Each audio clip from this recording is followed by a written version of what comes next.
ओम नमो भगवते वासुदेवाय।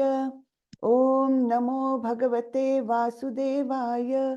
ओम नमो भगवते वासुदेवाय। ओम अज्ञानतिमिरान्धस्य ज्ञानाञ्जनशलाकया चक्षुरुन्मिलितं येन तस्मै श्रीगुरवे नमः। श्रीचैतन्यमनोभीष्टं स्थापितं येन भूतले स्वयं रूपः कदा मह्यं ददाति स्वपदान्तिकं। वन्देऽहं श्रीगुरो श्रीयुतपदकमलं श्रीगुरुन् वैष्णवांश्च श्रीरूपं साग्रजातं सहगण रघुनाथान्वितं तं सजीवं साद्वैतं सावधूतं परिजनसहितं कृष्णचैतन्यदेवं श्रीराधाकृष्णपादान् सहगण ललिता श्रीविशाखान्वितांश्च। हे कृष्ण करुणा सिंधु दीनबंधु जगतपते गोपेश गोपिका कांत श्री राधा कांत नमोस्तुते। तप्त कांचन गौरांगी राधे वृंदावनेश्वरी वृषभानुसुते देवी प्रणमामि हरिप्रिये। नमो विष्णुपदाय कृष्णपृष्ठाय भूतले श्रीमते भक्ति वेदांत स्वामी इति नामिने। नमस्ते सारस्वते देवे गौरवाणी प्रचारिणे निर्विशेषाय शून्यवादी पाश्चात्य देशतारिणी। जय श्री कृष्ण चैतन्य प्रभो नित्यानंदा श्री अद्वैत गदाधर श्रीवासादि गौर भक्त वृंदा। हरे कृष्णा कृष्ण कृष्णा हरे हरे, हरे रामा राम रामा हरे हरे, हरे कृष्णा कृष्ण कृष्णा हरे हरे, हरे रामा राम रामा हरे हरे। हरे कृष्णा सभी को, हरे कृष्णा। तो हरे कृष्ण माता हरे जी। कृष्ण माता जी, दंडवत प्रणाम। दंडवत प्रणाम। तो इस मंगलाचरण के माध्यम से हम क्या करते हैं? हरे कृष्णा। तो इस मंगलाचरण के माध्यम से हम क्या करते हैं? हम भगवान का स्मरण तो करते ही है और हमारे गुरुओं का स्मरण करते हैं जिन्होंने अज्ञान से भरे हमारे इन चक्षुओं को खोला है ना। अज्ञान का अंधकार दूर करने के लिए वो प्रयत्नशील है। तो इस प्रकार हमको अपने गुरुओं का सदैव ऋणी रहना चाहिए। कुछ भी कर लीजिए, गुरुओं का ऋण नहीं मिटता है, जो आध्यात्मिक गुरु है। तो आध्यात्मिक गुरु क्या करते हैं? हमको कृष्ण तक ले जा सकते हैं। और तो और मैंने कल एक शब्द ये किया था, आप लोगों को याद हो तो इस्तेमाल किया था, प्रामाणिक गुरु।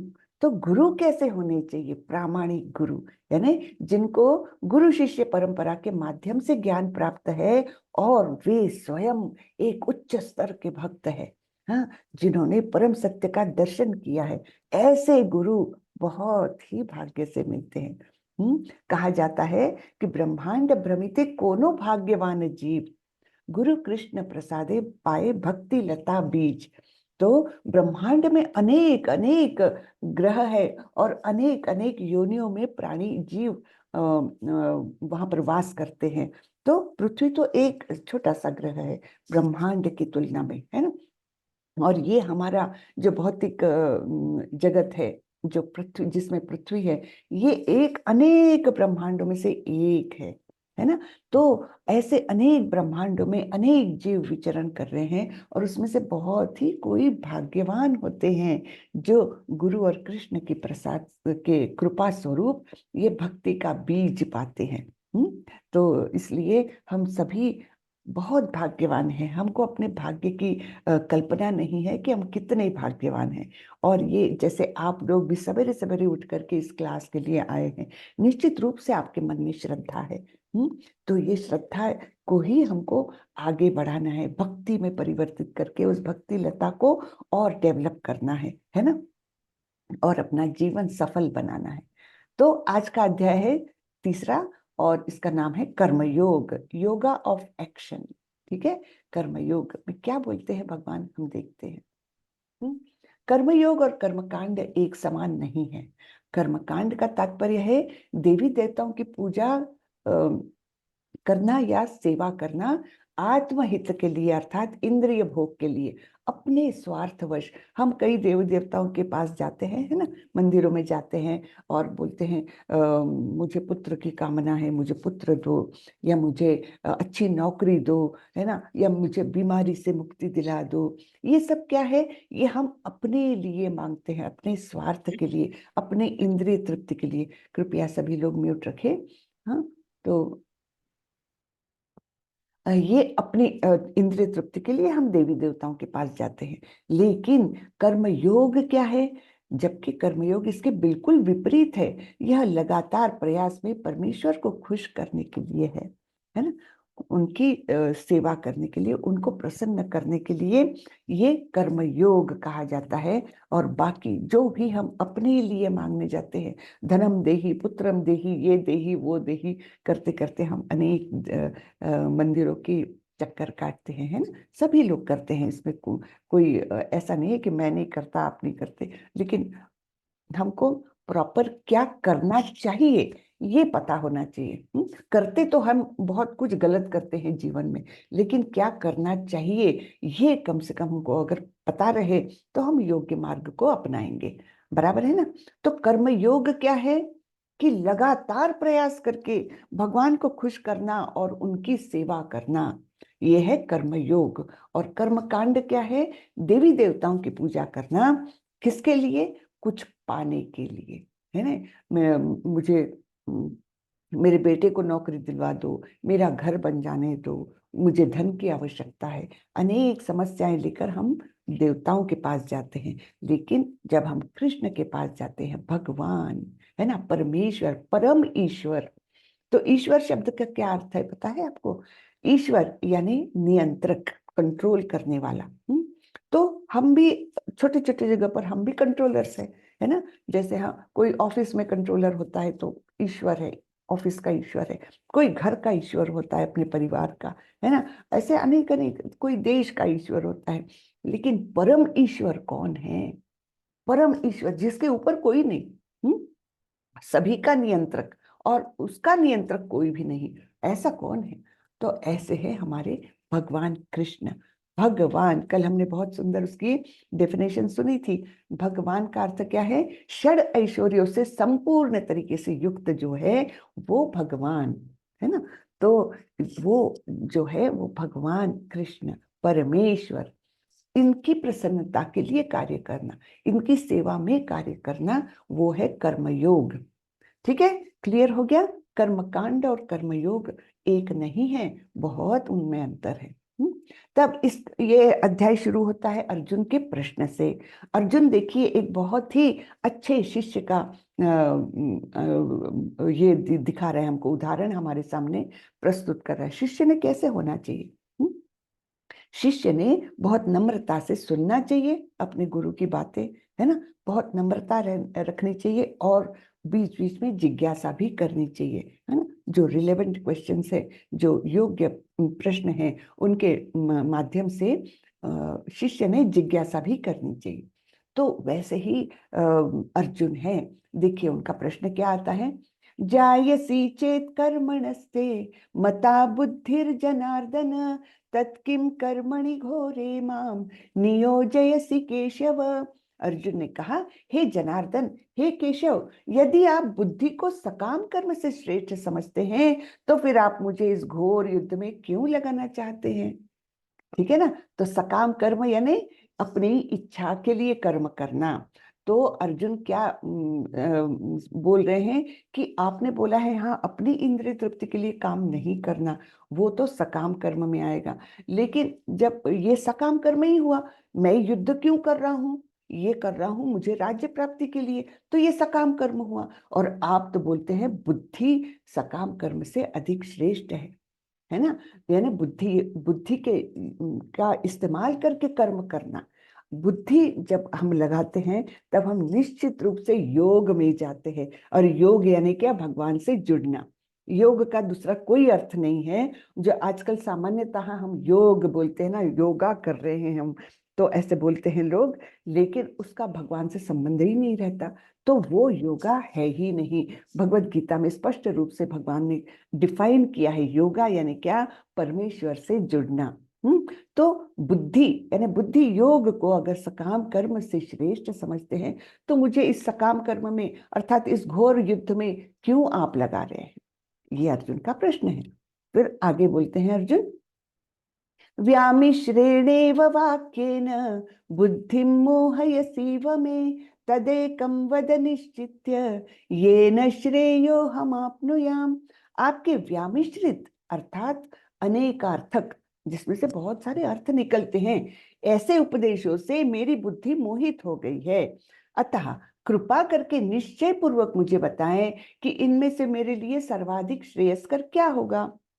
ये अर्जुन का प्रश्न है कि आप निश्चित रूप से बताएं, क्योंकि आपका सब ये दूसरा अध्याय जिसमें उपदेश दिया है भगवान ने अनेक प्रकार से। सबसे पहला उपदेश था कि तुम शरीर नहीं, तुम आत्मा हो, है ना। फिर बताया था कि किस प्रकार क्षत्रिय के लिए युद्ध में मर जाना कितना श्रेयस्कर है, स्वर्ग की प्राप्ति वैसी हो जाएगी, तो इसलिए तुम आनंद नहीं ये बोल रहे, ये गलत है। इस प्रकार से भगवान ने बहुत सारी बातें बताई थी। और यहाँ पर अर्जुन कंफ्यूज हो गए हैं, बोल रहे हैं कि आपके अनेक अर्थ निकलने वाले उपदेशों के कारण मैं भ्रमित हो गया हूं। तो आप मुझे स्पष्ट रूप से बताएं कि सर्वाधिक श्रेयस्कर अर्थात मेरे लिए लॉन्ग टर्म के लिए, हमेशा के लिए मेरे लिए हितकारक क्या है, वो मार्ग आप मुझे बताएं। ठीक है, तो अब भगवान उत्तर दे रहे हैं। श्री भगवानुवाच, लोकेस्मिन् द्विविधा निष्ठा, पुरा प्रोक्ता मया नघ, ज्ञानयोगेन सांख्यानां, कर्मयोगेन योगिनां। श्री भगवान ने कहा, हे निष्पाप अर्जुन, मैं पहले ही बता चुका हूं कि आत्म साक्षात्कार का प्रयत्न करने वाले दो प्रकार के पुरुष हैं। आत्म साक्षात्कार अर्थात जब हम आत्मा को जानने का प्रयत्न करते हैं, अल्टीमेटली हम भगवान को जानने का प्रयास करने लगते हैं। क्योंकि हम है कौन, हम तो भगवान के ही अंश है ना। तो ये भी भगवान 15वें अध्याय में बताएंगे ममैवांशो जीवलोके जीवभूता सनातनः, कि मेरे ही अंश है सभी जीव, और सनातन अंश है।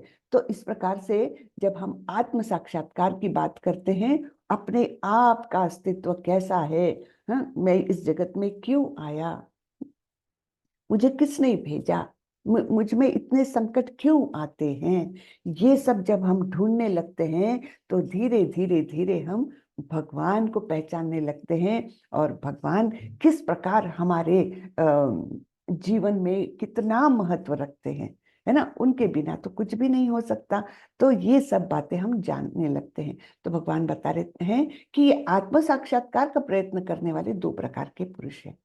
दो प्रकार के लोग होते हैं। कुछ इसे ज्ञान योग द्वारा समझने का प्रयत्न करते हैं, तो कुछ भक्तिमय सेवा के द्वारा। अलग अलग प्रकार के लोग हैं। ठीक है, तो अलग अलग रास्ते जा रहे हैं, एक ही जगह पर पहुंचाएंगे। तो अर्जुन का प्रश्न है कि एकम वद, आप एक ही बात मुझे बताइए, आप तो अनेक रास्ते मुझे बता चुके हैं। और भगवान बोलते हैं कि दो प्रकार के पुरुष आत्म साक्षात्कार को का प्रयत्न करते हैं, एक ज्ञान योग के द्वारा और एक भक्तिमय सेवा के द्वारा। भक्तिमय सेवा के लिए हमको सबसे बड़ा उदाहरण है हनुमान जी का, उनके समान भक्त तो कोई है ही नहीं, है ना। तो भगवान आगे बता रहे हैं, न तो कर्म से विमुख होकर कोई कर्म फल से छुटकारा पा सकता है, और न केवल संन्यास से सिद्धि पाई जा सकती है। तो कर्म कर्म से विमुख होकर कि मैं कर्म ही नहीं करूंगा, ये भी नहीं योग्य। है ना, क्योंकि कर्म नहीं करोगे तब भी कर्म फल मिलेगा, क्योंकि नहीं करना ये भी एक क्रिया हो जाती है, तो उसका कर्म फल भी मिलेगा ही। और केवल संन्यास से चलो मैं सब दुनियादारी छोड़ करके जंगल में जाकर बैठा हूँ, है ना, भौतिक जगत से मैंने रिश्ता तोड़ लिया है, तो इससे भी सिद्धि प्राप्त नहीं हो सकती। देखिए, है ना, कितनी बड़ी बात है। तो तात्पर्य में श्रीला प्रभुपाद समझा रहे हैं, श्रीला प्रभुपाद की जय। भौतिकतावादी मनुष्यों के हृदयों को विमल करने के लिए कर्मों का प्रावधान किया गया है। जिन कर्मों का प्रावधान किया गया है उनके द्वारा शुद्ध हुआ मनुष्य ही संन्यास ग्रहण कर सकता है। तो संन्यास कोई भी, चलो आज फ्रस्ट्रेशन आ गया, घर में झगड़ा हो गया, मैं जाके संन्यास लेता हूँ, ये कोई नहीं कर सकता, ये बिल्कुल योग्य नहीं है। पहले क्या करना होगा, अपने हृदय को शुद्ध करना होगा, है ना। अपने हृदय को शुद्ध करने के बाद, विमल यानी शुद्ध करने के लिए जिन कर्मों का प्रावधान किया गया है, कोई अनेक से कर्म बताए गए हैं शास्त्रों में, जिनके द्वारा हम अपने आप को शुद्ध कर सकते हैं। और सबसे कारगर उपाय इस कलयुग के लिए जो है अपने आप को शुद्ध करने का, वो है हरि नाम लेना।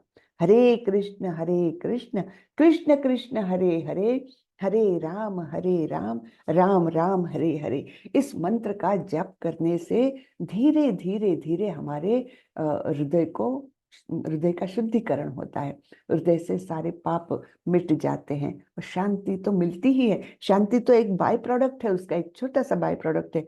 शांति तो मिलती ही है, लेकिन बेसिकली हमारा शुद्धिकरण होता है, और शुद्ध हृदय में भगवान वास करते हैं, है ना।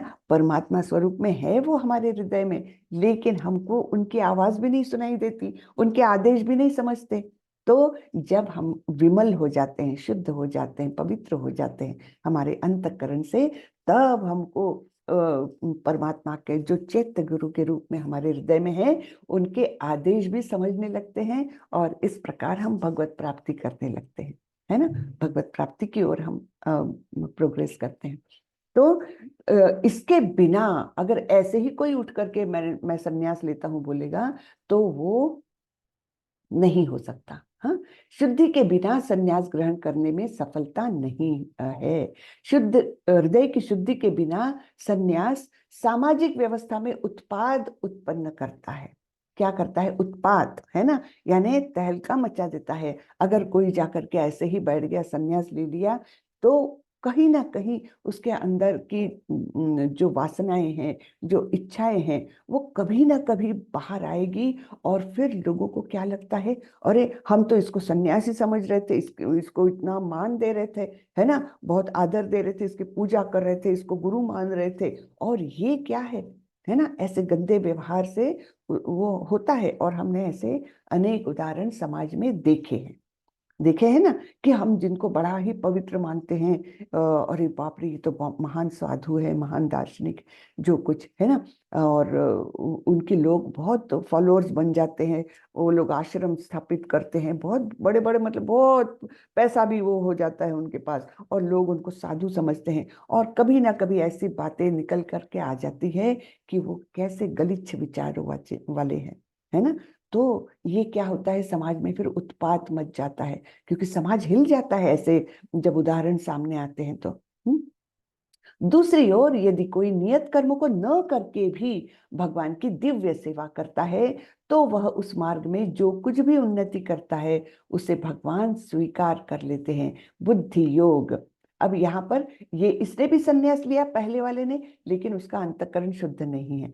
लेकिन दूसरा जो है, जो चाहे भौतिक दृष्टि से वो अपने नियत कर्तव्य नहीं कर रहा है, लेकिन पूरी तरह से उसने अपने आप को भगवान की सेवा में लगा लिया है, तो वो श्रेष्ठ है ना। तो ऐसी सेवा को भगवान स्वीकार करते हैं। ऐसी सेवा को नहीं करते जहां पर उसका हृदय ही शुद्ध नहीं है, अनेक वासनाएं इच्छाएं भरी हुई है, वो सेवा भगवान कदापि स्वीकार नहीं करते। अब यहाँ पर एक अच्छा उदाहरण है, देखिए। कर्मेंद्रियाणि संयम्य य आस्ते मनसा स्मरन् इंद्रियार्थान विमूढ़ात्मा मिथ्याचार स उच्यते।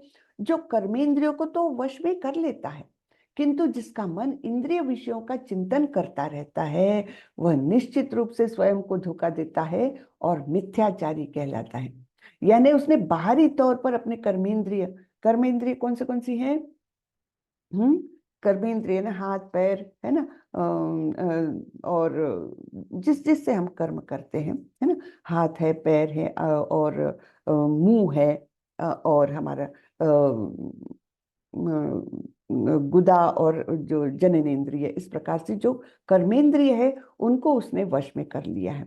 लेकिन मन तो उसका सब विषयों में अटका हुआ है ना, कि अरे मेरे को अच्छा खाना मिल जाए आज, है ना, अरे मुझे आज स्वादिष्ट खाने की इच्छा हो रही, या अच्छा लाउड फिल्मी म्यूजिक सुनने की इच्छा हो रही। ये अगर वो करता है तो फिर वो अपने आप को भी धोखा दे रहा है, और उसको कहा है भगवान ने मिथ्याचारी। हम्म, तो उसका जो व्यवहार है वो मिथ्याचार है। जैसे यहाँ पर हम देख रहे हैं, ये साधु बाबा ने सब कुछ त्याग दिया है, भगवे वस्त्र पहन लिए हैं, है ना, दाढ़ी मूछ सब बढ़ा लिए हैं, हाँ, लेकिन हाथ में है सिगरेट और मोबाइल पर बातें चल रही है जो निश्चित रूप से भौतिक बातें हैं, कुछ ना कुछ। तो केवल दिखावा करके, भगवे वस्त्र पहन करके कोई साधु नहीं कहलाता, वो मिथ्याचार होता है। हम्म?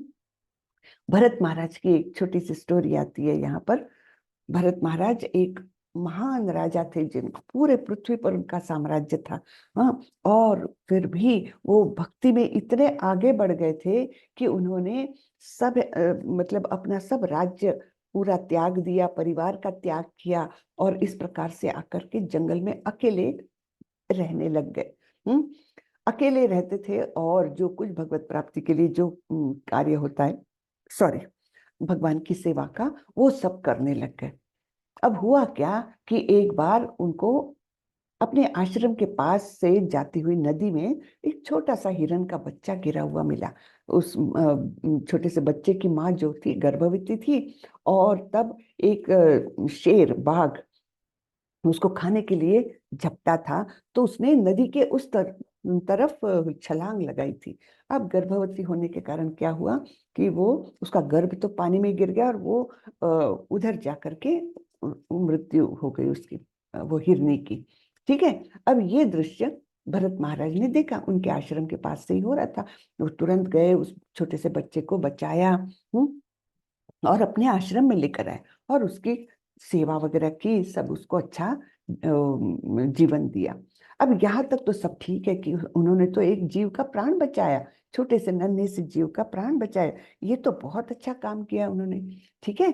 अब लेकिन हुआ क्या कि उन्होंने उस हिरण के बच्चे को अपने आश्रम में ही रख लिया, और फिर उससे इतना लगाव हो गया, इतना प्रेम हो गया, आसक्ति हो गई, कि उनका ध्यान, जो विधियां कर रहे थे, वो भगवान के प्रसन्नता के लिए जो विधियां कर रहे थे, उस पर से उनका ध्यान हट गया, और वे वो हिरण से मतलब लगे रहते थे कि अरे इसने खाया कि नहीं, अरे ये कहीं भाग तो नहीं जाएगा, हाँ, उससे बड़े लाड़ प्यार से बातें भी करते थे, हाँ, कितना प्यारा है ये हिरण का बच्चा, ये सब होने लग गया। अब जिस महान साधु ने अपने राज्य को त्यागा है, अपने परिवार को त्यागा है, उसकी आसक्ति कहाँ हो गई? एक हिरण के बच्चे में, है ना। तो फिर क्या हुआ कि आगे जाकर के जब उनकी मृत्यु हुई, तब उनको स्मरण रहा हिरण के बच्चे का, और उनको योनि प्राप्त हुई हिरण की। ये हम देखने वाले हैं आगे के अध्यायों में।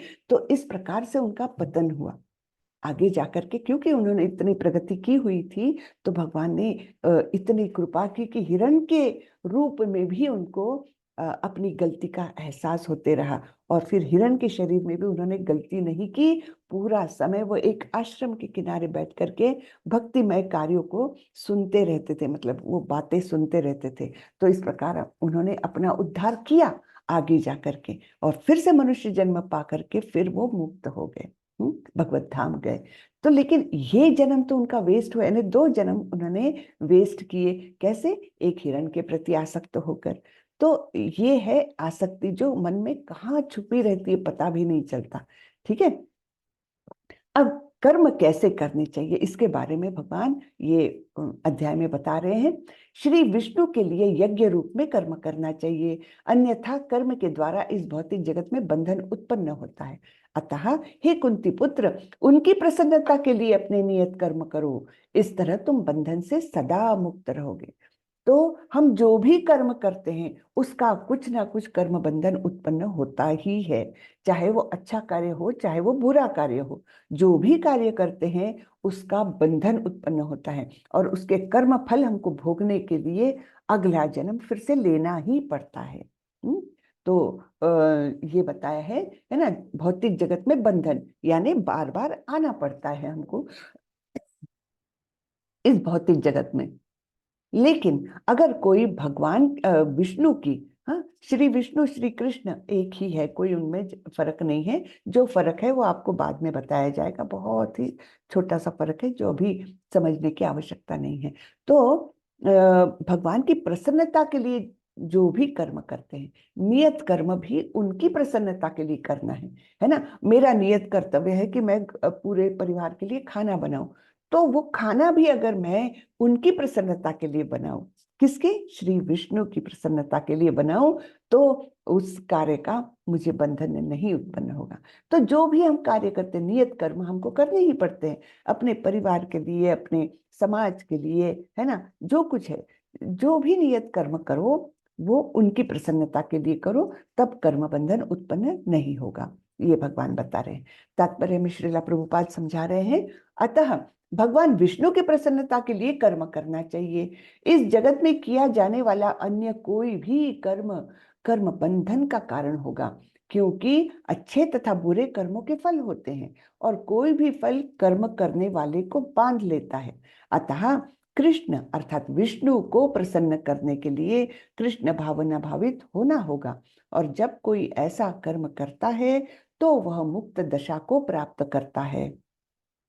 यही महान कर्म कौशल है, यानी यही कर्म योग है। ठीक है, यही कर्म कौशल यानी कि ऐसा कर्म करना है हमको जो रोज करते वही करना है, लेकिन उसमें ये भाव हमेशा होना चाहिए कि मैं ये उनकी प्रसन्नता के लिए कर रहा हूँ, कृष्ण की प्रसन्नता के लिए। तो यही महान कर्म कौशल है, और प्रारंभ में इस विधि में अत्यंत कुशल मार्गदर्शन की आवश्यकता होती है। तो हम ये नहीं ये कर सकते कि मैं तो ऐसे ही अब मैं कर्मयोग करता हूँ, नहीं होता ये। हाँ, गुरु के मार्गदर्शन के बिना आध्यात्मिक जगत में प्रगति असंभव है। गुरु का मार्गदर्शन हमको पग पग पर चाहिए, आवश्यक है। हाँ? फिर यज्ञ के द्वारा प्रसन्न होकर देवता तुम्हें भी प्रसन्न करेंगे। ठीक है, तो हर कार्य हमने ये पहले बताया गया विष्णु के लिए, अभी यहाँ पर देवता क्यों बताया है, क्योंकि देवता, मैं शॉर्ट में बताती हूँ कि देवता कौन है। देवता है भगवान द्वारा नियुक्त ऐसे अधिकारी जिनको ये भौतिक जगत चलाने की अथॉरिटी मिली हुई है, उनको प्राधिकार प्राप्त है। तो वो ऐसे जैसे अलग अलग मिनिस्टर्स होते हैं ना देश को चलाने के लिए, तो एक प्राइम मिनिस्टर होता है और बाकी सारे अलग अलग मिनिस्टर्स होते हैं, अलग अलग पोर्टफोलियो संभालते हैं। क्यों? क्योंकि वो अलग अलग आवश्यकताओं की पूर्ति करते हैं, है ना। कि कोई डिफेंस मिनिस्टर है तो देश की रक्षा का काम करेगा, देखेगा। होम मिनिस्टर है तो वो अंदरूनी सुरक्षा, अंदरूनी कार्यभार देखेगा। फाइनेंस मिनिस्टर है, वो सब पैसे आ रहे हैं जा रहे हैं उस वो देखेगा। तो अलग अलग पोर्टफोलियोज जैसे मिनिस्ट्री में होते हैं, बिल्कुल वैसे ही भगवान कृष्ण ने ये अलग अलग देवताओं का प्रावधान किया हुआ है और उनको एक एक डिपार्टमेंट सौंपा हुआ है। हाँ, वरुण देव करेंगे ये काम, सूर्य देव करेंगे ये काम, ऐसे अलग अलग देवताओं को अलग अलग काम सौंपा हुआ है। तो वो क्यों काम करते हैं? जिससे कि हम जैसे जीव, मनुष्य कहिए, दूसरे प्राणी कहिए, हम सबकी आवश्यकताएं जो है वो पूरी हो सके। बिना पानी के हम रह नहीं सकते, बिना हवा के हम रह नहीं सकते, बिना अन्न के हम रह नहीं सकते। तो ये सब आवश्यकताओं की पूर्ति कौन करता है? देवता करते हैं। लेकिन देवता है कौन? वो तो भगवान कृष्ण के अंश स्वरूप या अंग स्वरूप है। तो जैसे अंग का उदाहरण लेकर के, जैसे ये मेरा हाथ है, ये मेरा एक अंग है ना। तो अंग का काम क्या है? पूर्ण की सेवा करना, है ना। अंश का काम है पूर्ण की सेवा करना। ये अगर हाथ बोले कि चलो मैं इस शरीर के लिए कुछ करूंगा ही नहीं, तो क्या हो जाएगा? वो यूजलेस हो जाएगा, है ना। तो उसका काम है पूर्ण की सेवा करना। तो वैसे ही देवताओं का काम है भगवान की सेवा करना। और वो सेवा कौन से रूप में कर रहे हैं? भौतिक जगत की जो भी आवश्यकताएं हैं उनकी सुचारू रूप से पूर्ति करके वो अपना काम कर रहे हैं, है ना। तो हम जब ये सब प्राप्त करते हैं तो हमारा कर्तव्य बनता है कि इन देवताओं के प्रति हम कृतज्ञता व्यक्त करें। तो ऐसे यज्ञ करना चाहिए। वेदों में जैसे देव यज्ञ का प्रावधान किया गया है कि जो जो देवता हमारी आवश्यकताएं पूरी करते हैं उनके लिए हम वही चीजें यज्ञ के रूप में अर्पण करते हैं, है ना। तो अब बात ये हो जाती है कि देवता लोग तो अनेक है। देवता लोग तो अनेक है, तो कितने कितने यज्ञ करोगे आप? ये वरुण देव के लिए, ये सूर्य देव के लिए, ये चंद्र देव के लिए कितने यज्ञ करोगे? तो हमको करना क्या है? ये भगवत गीता में बताया गया है, एक केवल कृष्ण की पूजा करो, उनकी संतुष्टि करो, तो अपने आप सारे देवता प्रसन्न हो जाते हैं। इसके लिए भागवतम में एक बहुत अच्छी उपमा दी है कि जैसे एक पेड़ है, बड़ा सा पेड़ है। तो बड़ा पेड़ यानी है भगवान कृष्ण, और उसके पत्तियां टहनियां ये सब है, समझिए जीव है या देवता लोग भी है। तो हम क्या एक एक पत्ते को, एक एक टहनी को, एक एक शाखा को पोषण देते हैं, उनको पानी खाद देते हैं? नहीं। हम क्या करते हैं? पेड़ की जड़ में पानी देते हैं, खाद देते हैं, जो भी पोषण है ना। तो वैसे ही अगर हम कृष्ण के लिए, कृष्ण को समर्पण करें, यानी जो मूल जड़ है उस पेड़ की, उसमें खाद पानी दे, कृष्ण को प्रसन्न करे, तो सारे ही देवता लोग जो उस पेड़ के अंग स्वरूप है, पत्तियां टहनियां ये सब, इवन जीव भी, तो ये सभी अपने आप पोषित होते हैं, प्रसन्न होते हैं। तो इसलिए हमको कृष्ण का पूजन करो, कृष्ण को भजो, कृष्ण की सेवा करो, कृष्ण के लिए यज्ञ करो, तो अपने आप सारे देवता, देवी देवता तुष्ट हो जाते हैं, प्रसन्न हो जाते हैं। ठीक है। तो तात्पर्य में श्रीला प्रभुपाद बोलते हैं, यज्ञ से मनुष्य के खाद्य पदार्थ शुद्ध होते हैं, और शुद्ध भोजन करने से मनुष्य जीवन शुद्ध हो जाता है। जीवन शुद्ध होने से स्मृति के सूक्ष्म तंतु शुद्ध होते हैं, और स्मृति तंतुओं के शुद्ध होने पर मनुष्य मुक्ति मार्ग का चिंतन कर सकता है, और ये सब मिलकर कृष्ण भावनामृत तक पहुंचाते हैं, जो आज के समाज के लिए सर्वाधिक आवश्यक है। तो यहाँ पर ये प्रसाद खाने का महत्व बता रहे हैं प्रभुपाद, है ना, कि पहले भगवान को भोग चढ़ाओ, उसके बाद उसका भोग कर, मतलब उसको फिर प्रसाद स्वरूप में खाओ। ये नहीं कि अच्छा अच्छा अनाज मिला खेतों से, दुकानों से, अच्छा अच्छा सामग्री लाई, मस्त भोजन बनाया और खा लिया। जी नहीं, वहां पर हमको भगवान को कृतज्ञता व्यक्त करना ही चाहिए। सबसे पहले उस भोजन को हमने भगवान के सामने रख करके उनसे प्रार्थना करनी चाहिए कि आप इस भोग को स्वीकार करें। एक मिनट,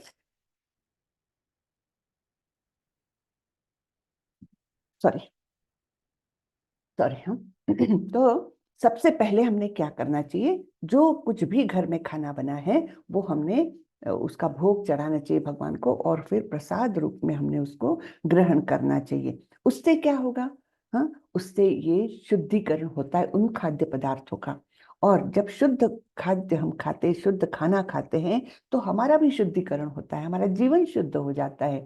और जब हम शुद्ध होने लगते हैं तो हमारे स्मृति के तंतु, यानी ब्रेन के कुछ ऐसी नर्व्स होती है कि जो सामान्यतः वो ओपन भी नहीं होती है। तो प्रसाद रोज रोज रोज खाने से ये हमारे नर्व्स जो है, सूक्ष्म तंतु है जो है, वो शुद्ध होते हैं, कार्यक्षम बनते हैं।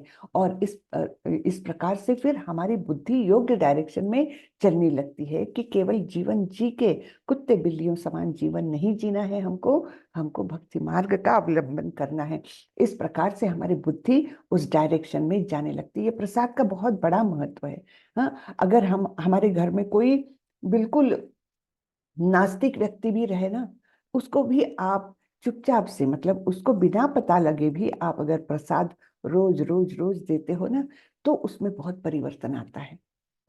ये तो बिल्कुल निश्चित रूप से होता है। तो इसलिए ये प्रसाद का महत्व है कि हमने पहला जो काम करना है खाना बनने के बाद, कि उसको एक अच्छी थाली में सजाइए, हर एक खाने के ऊपर एक एक तुलसी पत्ता रखिए, भगवान के सामने जाइए, हाथ जोड़ करके प्रार्थना करके बोलिए कि आप इसको ग्रहण करें भगवान। भगवान ग्रहण करते हैं। और आपको लगता है खाना तो कम नहीं हुआ, एक रोटी रखी थी, एक तो रोटी वैसे ही है, तो क्या खाया भगवान ने? वैसा नहीं है। भगवान अपनी कोई भी इंद्रिय से कोई भी काम कर सकते हैं। हाँ, भगवान का ये सुंदर वर्णन ब्रह्म संहिता में आता है। बहुत सुंदर तरीके से ब्रह्मा जी ने भगवान के हर एक कार्य का वर्णन किया है। उसमें एक जगह पर भगवान ब्रह्मा जी बताते हैं, अंगानि यस्य सकलेन्द्रिय वृत्तिमन्ति पश्यन्ति पान्ति कलयन्ति चिरञ्जगन्ति आनंद चिन्मय सदुज्ज्वल विग्रहस्य गोविंदमादि पुरुषम तमहम भजामि। तो क्या बोलते हैं कि भगवान का स्वरूप ऐसा है कि वो अपनी कोई भी इंद्रिय से कोई भी काम कर सकते हैं। वो आंखों से खा सकते हैं, वो कानों से देख सकते हैं, कोई भी इंद्रिय उनकी कोई भी काम कर सकती है। हमारा तो वैसा नहीं है। हमारा भौतिक शरीर कैसा है? केवल आंखों से हम देख सकेंगे, वो भी प्रकाश रहे तब देख सकेंगे, अंधेरे में देख भी नहीं सकेंगे, है ना। हाथों से ही हम उठा सकेंगे, कान से नहीं उठा सकते ग्लास। तो हमारा स्वरूप अलग है, और भगवान का स्वरूप दिव्य होने से उनकी कोई भी इंद्रिय कोई भी काम कर सकती है। तो केवल दृष्टि ही डाल दी भगवान ने उस भोग पर, तो उन्होंने ग्रहण कर लिया। तो इस प्रकार ये शुद्ध भोजन खा करके हमारा जीवन शुद्ध होने लगता है। जीवन की विभिन्न आवश्यकताओं की पूर्ति करने वाले विभिन्न देवता यज्ञ संपन्न होने पर प्रसन्न होकर तुम्हारी सारी आवश्यकताओं की पूर्ति करेंगे। यानी जब हम देवताओं को इस प्रकार से या भगवान को इस प्रकार से प्रसन्न करते हैं, हर चीज उनको अर्पण करते हैं, तब क्या होता है? वो भी प्रसन्न होते हैं और हमारी सारी आवश्यकताओं की पूर्ति करते हैं। अभी देखिए, अभी का समाज कैसा है? भगवान रहित समाज है। भगवान को मानने वाले लोग है ही नहीं। पाप कर्म प्रचुर मात्रा में है पूरे जगत में। तो हो क्या रहा है? प्रकृति का प्रकोप हम देख रहे हैं। कितनी अति वर्षा हो जाती है, आधी जगह पर बाढ़ है, आधी जगह पर सूखा है, और बचा हुआ कहीं आग लग रही है, कहीं एक्सीडेंट्स हो रहे हैं। एक भी घटना आप दिन भर में देख लीजिए कि मतलब एक मन को संतोष देने वाली घटनाएं बहुत ही कम होती है ना। ये क्यों होता है? क्योंकि हम देवताओं को, भगवान को प्रसन्न नहीं कर रहे हैं। हाँ, उनके आदेशों के विपरीत काम कर रहे हैं, इसलिए सब तहलका मचा हुआ है ना। किंतु जो इन उपहारों को देवताओं को अर्पित किए बिना भोगता है, वह निश्चित रूप से चोर है। तो जो कोई भोग करता है बिना भगवान को दिखाए, तो वो क्या है? वो चोर है, क्योंकि भगवान की संपत्ति से हम ग्रहण कर रहे हैं और उनको भूल रहे हैं, चोरी छुपे खा रहे हैं। जैसे अपने घर में कोई आदमी आता है और वो हम हमको बिना पूछे, बिना देखे हमारी तरफ फ्रिज खोल करके उसमें से कुछ खा रहा है, तो हम उसको क्या बोलेंगे? चोर हो तुम, है ना। तो वैसे ही हम चोर बने हुए हैं एक्चुअली। भगवान की दी हुई संपत्ति का हम बिना कृतज्ञता व्यक्त किए हम उसका भोग कर रहे हैं, इसलिए हम चोर हैं, है ना। तो तात्पर्य में श्रीला प्रभुपाद बोलते हैं, देवतागण भगवान विष्णु द्वारा भोग सामग्री प्रदान करने के लिए अधिकृत किए गए हैं। जो मैंने पहले बताया है ना कि देवतागण कौन है? अधिकृत किए गए ऑफिसर्स है वो। हाँ, तो सारी आवश्यकता है हमारी पूरी करने के लिए। अतः नियत यज्ञों द्वारा उन्हें अवश्य संतुष्ट करना चाहिए। वेदों में विभिन्न देवताओं के लिए भिन्न भिन्न प्रकार के यज्ञों की संस्तुति है, किंतु वे सब अंततः भगवान को ही अर्पित किए जाते हैं। किंतु जो यह नहीं समझ सकता कि भगवान क्या है, उनके लिए देव यज्ञ का विधान है। तो जिन्होंने भगवत गीता नहीं पढ़ी है, जिनको प्रॉपर ज्ञान नहीं है आध्यात्मिक जगत का, वो लोग फिर क्या करते हैं? वेदों के सहारे वो देव यज्ञ करते हैं कि आज ये देवता की यज्ञ है, वो देवता की यज्ञ है, बहुत सारे यज्ञ करते हैं। उनके लिए है वो जो प्रॉपर स्थान नहीं समझते देवताओं का और भगवान का। अनुष्ठानकर्ता के भौतिक गुणों के अनुसार वेदों में विभिन्न प्रकार के यज्ञों का विधान है। विभिन्न देवताओं की पूजा भी उसी आधार पर अर्थात गुणों के अनुसार की जाती है। कल मैंने शॉर्ट में बताया था आप लोगों को गुण कौन से हैं, सतोगुण, रजोगुण, तमोगुण। तो ये गुणों का उल्लेख आपको करीबन हर अध्याय में मिलेगा ही कहीं ना कहीं, और इसके लिए एक विशेष अध्याय पूर्णतः इसको गुणों के बारे में जो ज्ञान है वो बताने के लिए भगवान ने अलग रखा हुआ है। तो ये गुण जो है इतना ही अभी जान लेना ठीक है कि अलग अलग गुणों के कारण व्यक्ति का अलग अलग तरीके का आचरण होता है।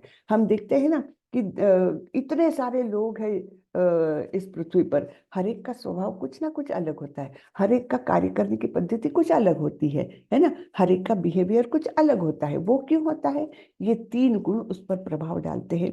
कोई सत्वगुणी होता है तो वो बहुत मृदु रहेगा, है ना, नरमी से बात करेगा और प्रेम पूर्वक बात करेगा, उसका व्यवहार सबके लिए अच्छा रहता है। इवन उनके घर में नौकर भी आते तो उसको आदर के साथ प्रेम के साथ बात करेगा। वही कोई कोई लोग रहते हैं रजोगुणी, वो अपने अंडर में जो लोग हैं उनको एकदम बॉसिंग करेगा, है ना। तो अलग अलग स्वभाव के लोग रहते हैं और वो बेसिकली रहते हैं अलग अलग गुणों के प्रभाव के कारण। ठीक है। यज्ञशिष्टशिनः सन्तो मुच्यन्ते सर्व किल्विषै भुञ्जते ते त्वघं पापा ये पचन्ति आत्म कारणात्। भगवान के भक्त सभी प्रकार के पापों से मुक्त हो जाते हैं क्योंकि वे यज्ञ में अर्पित किए भोजन अर्थात प्रसाद को ही खाते हैं। अन्य लोग जो अपनी इंद्रिय सुख के लिए भोजन बनाते हैं वे निश्चित रूप से पाप खाते हैं। तो जो भक्त है वो केवल कृष्ण प्रसाद ही खाते हैं, और कृष्ण प्रसाद खाने से क्या होता है, वे सभी पापों से मुक्त हो जाते हैं।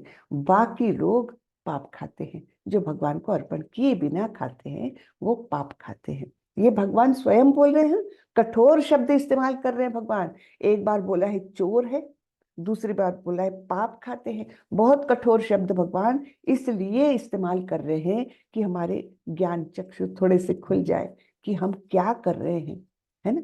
तो सारे प्राणी अन्न पर आश्रित है जो वर्षा से उत्पन्न है। वर्षा यज्ञ संपन्न करने से होती है और यज्ञ नियत कर्मों से उत्पन्न होता है।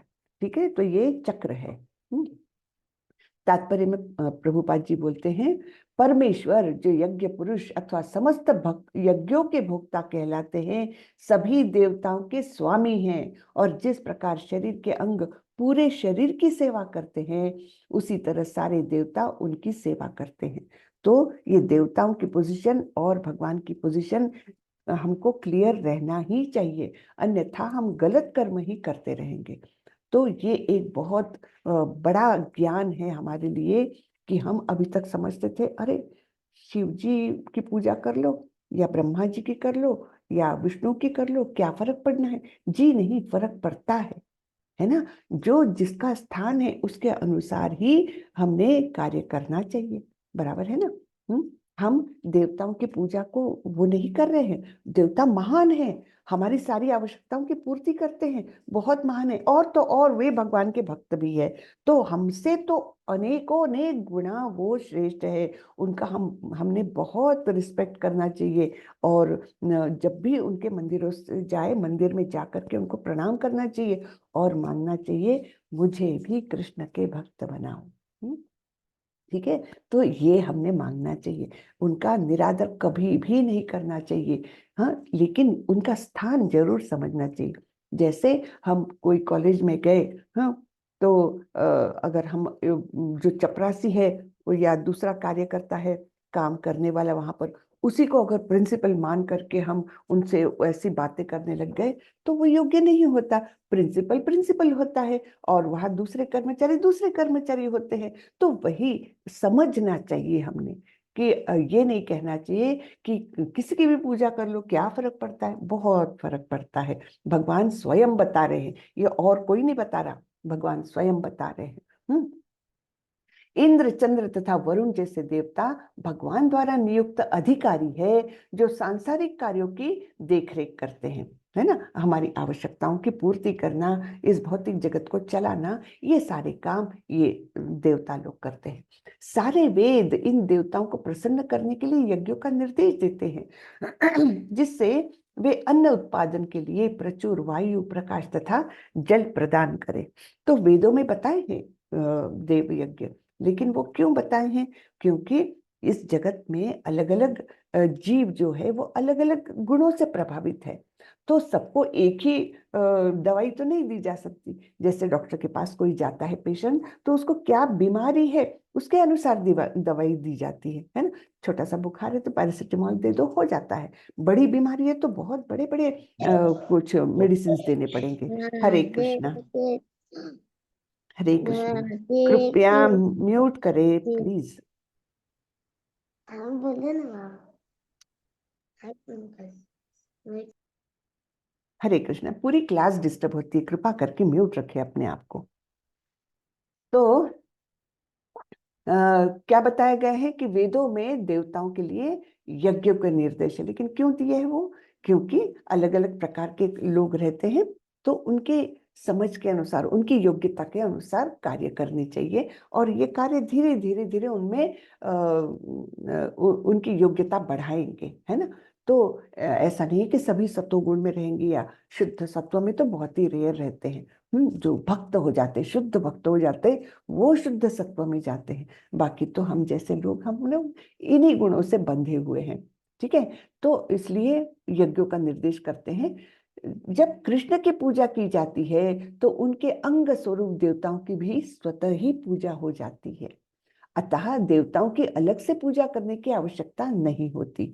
इसी हेतु कृष्ण भावना भावित भगवत भक्त सर्वप्रथम कृष्ण को भोजन अर्पित करते हैं और तब खाते हैं। यह ऐसी विधि है जिससे शरीर का आध्यात्मिक पोषण होता है। तो ये प्रसाद खाने का बहुत ज्यादा महत्व है। तो ये चक्र बताया गया है। जैसे हम अपने कार्य तो करते ही हैं, है ना। तो नियत काम करो, हाँ। और लेकिन उनको यज्ञ के स्वरूप में करो कि मैं ये कार्य कर रहा हूँ कृष्ण की प्रसन्नता के लिए, विष्णु की प्रसन्नता के लिए कर रहा हूँ, ये सोचकर अपने कार्य करो। फिर क्या होता है, जब ये सोचकर हम कार्य करते हैं तो प्रचुर मात्रा में हमारी आवश्यकताएं पूरी हो जाती है। हाँ, उनसे क्या होता है, प्रचुर मात्रा में अन्न धान्य सब कुछ पैदा हो जाता है। उनसे क्या होता है, हम खाद्य पदार्थ बनाते हैं, है ना, खाना बनाते हैं हम। अब इसको अगर हमने वैसे ही खा लिया तो ये साइकिल बंद हो जाती है। तो ये साइकिल कब कंप्लीट होगी, जब ये हमने भोजन बनाया, इतने स्वादिष्ट व्यंजन बनाए, उसको करना क्या है, सबसे पहले हमको भगवान कृष्ण को अर्पण करना है इनको। और कृष्ण को अर्पण करने करने के बाद हमारा जीवन शुद्ध हो जाता है, और हम शुद्ध शुद्ध मन से आत्मोन्नति के लिए कार्य करने लगते हैं। और तब जब हम नियत कर्तव्य करते हैं वो और भी अच्छे होने लगते हैं, हाँ। और इस प्रकार ये चक्र जो है ये चालू रहता है, ठीक है। तो यज्ञ का चक्र, साइकिल ऑफ सैक्रिफाइस, ठीक है। अब जो कलियुग है, इसमें सबसे बड़ा यज्ञ कौन सा बताया गया है? तो ये चैतन्य महाप्रभु दिख रहे हैं यहाँ पर, और वो उनके सारे पार्षद गण हैं, हाँ। तो चैतन्य महाप्रभु करीबन 500 वर्ष पहले इस धरती पर आए थे। उन्होंने भारत भूमि में बंगाल में जन्म लिया था, जन्म लिया यानी अब भगवान है वो प्रकट हुए थे, हमने कहना चाहिए, हाँ। लेकिन एक परिवार में उन्होंने जन्म लिया था, जगन्नाथ मिश्र और शिची देवी के घर में। और उन्होंने ये संकीर्तन यज्ञ का उन्होंने प्रसार किया। उन्होंने बताया कि कलियुग के लोग इतने अल्पमति, मंदगति, है ना, उनकी स्मरण शक्ति कमजोर है, उनकी आयु केवल 100 वर्ष, हाँ, ज्यादा से ज्यादा 100 वर्ष इतनी ही है। तो इनके लिए तो जो सत्य युग में, जो द्वापर युग में, त्रेता युग में होता था, वो तो करना इन लोगों के लिए पॉसिबल ही नहीं है। इसलिए सबसे आसान वरदान देकर गए हैं हमको कि भगवत प्राप्ति के लिए एक आसान तरीका है संकीर्तन यज्ञ, या माला यानी जप जप करना, हाँ? तो उसका मंत्र कौन सा है? हरे कृष्ण कृष्ण कृष्ण हरे हरे, हरे राम राम राम हरे हरे। ये मंत्र स्वयं चैतन्य महाप्रभु जो स्वयं कृष्ण थे, उन्होंने दिया है कलियुगी लोगों के उद्धार के लिए। इससे आसान काम कुछ नहीं हो सकता, इससे कारगर काम भी, प्रभावी काम भी कुछ नहीं हो सकता। तो हम हरे कृष्ण महामंत्र बोलने के पहले ये पंच तत्व महामंत्र बोलते हैं। कौन सा है ये? जय श्री कृष्ण चैतन्य प्रभु नित्यानंद, श्री अद्वैत गदाधर, श्रीवास आदि गौर भक्त वृंद। तो ये पंच तत्व महामंत्र बोलते हैं, जिसमें हम श्री कृष्ण चैतन्य ने चैतन्य महाप्रभु का स्मरण करते हैं, और उनके चारों पार्षदों का जो सबसे करीबी पार्षद थे उनके, नित्यानंद प्रभु जो बलराम थे, बलराम ने नित्यानंद प्रभु करके अवतार लिया। अद्वैत आचार्य, अद्वैत आचार्य भी थे, फिर गदाधर पंडित और श्रीवास पंडित। हाँ, ये 5 लोग टोटल मिलके हमेशा कीर्तन करते थे और लोगों को जोड़ते थे। उन्होंने लाखों लोगों को का उद्धार किया इस संकीर्तन के माध्यम से। तो ये पहले पंचतत्व मंत्र बोलने के बाद हमको हरे कृष्ण महामंत्र बोलना चाहिए। वैसे ही माला पर जप करते हैं ना, तब माला जो होती है उसमें देखिए 108 मणि वाली माला लीजिए आप, कोई भी माला चलती है, और उसमें एक बड़ा मणि रहता है ना, जिसमें कभी कभी धागे लगे रहते हैं या थोड़ा बड़ा अलग से दिखता है वो मणि, उसको सुमेरु मणि कहते हैं। तो उस सुमेरु मणि पर हमको ये चैतन्य महाप्रभु का मंत्र बोलना है, पंचतत्व महामंत्र बोलना है। और उसके बाद हर मणि पर हमको पूरा ये 16 शब्दों वाला ये पूरा मंत्र हमको बोलना है। हरे कृष्ण कृष्ण कृष्ण हरे हरे, हरे राम राम राम हरे हरे। ये पहले मणि पर बोला, फिर दूसरे मणि पर गए और वही मंत्र पूरा किया। ऐसे करते करते पूरे 108 मणि हमको कवर करना चाहिए। तो ये महामंत्र जो है ये बहुत ही दिव्य ऐसा मंत्र है। थोड़ा भी आप जब करना शुरू कर देंगे, आपको लगने लगेगा कि ये कुछ अद्भुत है, इससे कुछ मुझ में चेंजेस आ रहे हैं। तो मेरी सबसे बहुत नम्र विनंती है कि आप लोग एक माला लीजिए और शुरू करिए। एक माला से ही शुरू करिए, 7-8 मिनट से ज्यादा नहीं लगना है। लेकिन आप शांति से बैठिए, ये चैतन्य महाप्रभु का पहले मंत्र बोलिए, और फिर हर मणि पर ये पूरा मंत्र बोलिए। उसको आधा अधूरा नहीं बोलना है, हाँ, और ऐसे अस्पष्ट शब्दों में नहीं बोलना है, क्लियर बोलिए, अपने ही कानों से सुनिए, उसको अच्छे से सुनिए, बस इतना ही कार्य करना है। हाँ? तो एक माला जप जरूर चालू करिए, ऐसी मेरी आप लोगों से सबसे बहुत हाथ जोड़कर रिक्वेस्ट है। और आप अपने आप में फर्क देखेंगे, 18 दिन के अंदर देखेंगे। ये कोर्स कंप्लीट होने के पहले आप लोगों को लगने लगेगा कि ये मंत्र जो है ये वाकई बहुत ही दिव्य मंत्र है। ये स्वयं कृष्ण हमारे लिए देकर गए हैं चैतन्य महाप्रभु के रूप में आकर। हाँ, तो ये यहाँ पर भी लिखा है, जय श्री कृष्ण चैतन्य प्रभु नित्यानंद, श्री अद्वैत गदाधर, श्री वासादि गौर भक्त वृंद, हरे कृष्ण कृष्ण कृष्ण हरे हरे, हरे राम राम राम हरे हरे। ठीक है, तो आप लोग जरूर से चालू करिए। और तो और भगवत गीता में ही हम आगे जाकर पढ़ने वाले हैं। हाँ, जब 10वां अध्याय आएगा तब उसमें हमको पता चलेगा, भगवान बोल रहे हैं यज्ञानाम जप यज्ञोस्मि। हाँ, तो सारे यज्ञों में मैं हूँ जप यज्ञ। तो ये भी एक यज्ञ है, जिसमें ना तो हमको कोई अलग से साधन सामग्री की आवश्यकता है, कुछ नहीं, एक माला भर चाहिए और शांति से बैठ करके इसको करें। ठीक है, अब ये अलग अलग स्तर दिखाए हैं। हाँ, तो जो लोएस्ट, मतलब जो केवल अपने शरीर को ही सब कुछ मानता है, उसका स्तर है दैहिक स्तर। तो उसमें वो केवल इंद्रिय तृप्ति करता रहता है। देख लीजिए यहाँ पर क्या क्या कर रहा है वो, है ना, केवल अपने देह की तृप्ति के लिए काम करता है। फिर उससे थोड़ा सा ऊपर है इंद्रिय स्तर। तो उसमें वो अपने सेंसेस को थोड़ा सा कंट्रोल करने को देखता है। उससे ऊपर है ये मानसिक स्तर, जिसमें वो थोड़ा सा मनन चिंतन करने लगता है, कुछ पढ़ने लगता है, कुछ अच्छा म्यूजिक सुनने लगता है। तो ये थोड़ी सी डेवलप्ड स्टेज। लेकिन यहाँ तक की स्टेज जो है वो पशुओं की भी होती है। कुछ कुछ पशु भी इस स्तर तक पहुंचते हैं। जैसे कुत्ता भी, अगर आपने उसको कभी बिस्किट खिलाया है तो आप 1 महीने बाद भी जाओगे, तब भी वो पूंछ हिलाता हुआ आपके पास आएगा, क्योंकि उसके मेमोरी में है ये व्यक्ति ने मुझे बिस्किट खिलाया था, है ना। तो यहाँ तक तो पशु भी आते हैं। तो मनुष्य कहाँ है? मनुष्य और ऊपर है। अरे सॉरी, मनुष्य का ये बुद्धि का स्तर, प्रज्ञात्मक स्तर, यहाँ तक आकर के वो सोचने लगता है कि मुझे मनुष्य जीवन क्यों मिला है, क्या है ये, है ना। क्यों मुझे इतने सुख और दुख झेलने पड़ते हैं, हाँ, कब तक मैं ऐसे ये जीवन जीऊंगा, ये सोचने लगता है ना, बुद्धि के लेवल तक आ जाता है। लेकिन सबसे टॉप मोस्ट कौन सा है? आध्यात्मिक स्तर। जब वो भगवान का अस्तित्व, हमारे आत्मा का अस्तित्व, ये सब कुछ जानने लगता है, उनके बीच का रिलेशन जानने लगता है, इस भौतिक जगत में क्यों आया है वो कारण जानने लगता है, और आध्यात्मिक बातें सुनना, आध्यात्मिक किताबें पढ़ना, इसमें रुचि लेने लगता है, तब वो आध्यात्मिक स्तर तक आता है। तब उसकी प्रसन्नता जो है वो सर्वोच्च श्रेणी की रहती है ना। तो ये 5 स्तरों से हमारा जीवन जाता है। फिर आगे भगवान बताते हैं, यामि माम पुष्पिताम वाचम प्रवदन्त्य विपश्चितः वेदवादरता पार्थ नान्यदस्तीति वादिनः। अल्पज्ञानी मनुष्य वेदों के उन अलंकारिक शब्दों के प्रति अत्यधिक आसक्त रहते हैं जो स्वर्ग की प्राप्ति, अच्छे जन्म, शक्ति इत्यादि के लिए विविध सकाम कर्म करने की संस्तुति करते हैं।